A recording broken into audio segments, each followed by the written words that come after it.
There are many different disciplines that are taught in the Center for the Book, like bookbinding and papermaking. In this video, two methods of papermaking will be highlighted: the Old English papermaking and Japanese papermaking. So the current project I'm working on is sort of two projects at once. I'm really fascinated with books on magic and magical practice and magical theory.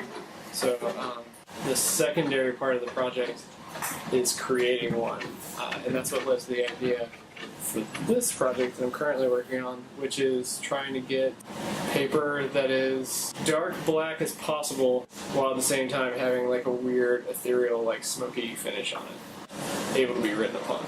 So what I'm doing is I'm experimenting with dyeing paper pulp before it's made into paper sheets, as well as dyeing paper sheets once they're already paper sheets, and then brushing over them with sumi ink, dip dyeing the sheets in brown and dark blues and black, and then in one stage of the process I'll be adding graphite powder to the sheets before I pull them, but that's not until the dyed ones. So it just adds a little bit of a shimmer. So once you get it in a certain light, it's called raking light, where you hold the sheet at a certain angle to see the highlights of the light around it that's bouncing off of it. It works best in the sunlight.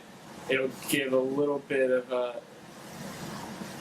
like a little shimmer. Hopefully it'll look like striations and rock formations, so just like little lines here and there that weave through the paper. I don't know, there's something about them that I've been drawn to for a long time. I took book arts in undergrad as a goof because I couldn't afford painting. It was just a weird way of expressing yourself through creating these little books that I'd never thought of doing before, and it blew my mind and I loved it.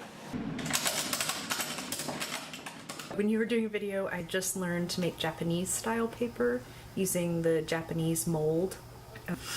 And I was using abaca fiber to make the sheets, and I was making a sheet, then laying down cutouts and pulp painting, and then making another sheet on top of it so that those things in the middle would be laminated between two sheets, because I then wanted to print on the sheet after that.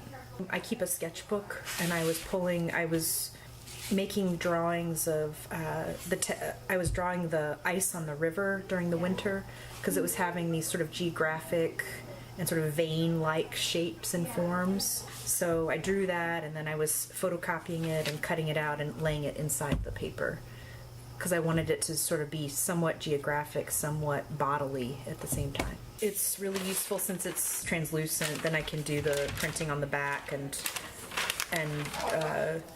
embedments, and then you can see all of it at the same time, and it gives you a sense of some kind of depth and layering, which is to me how the body is.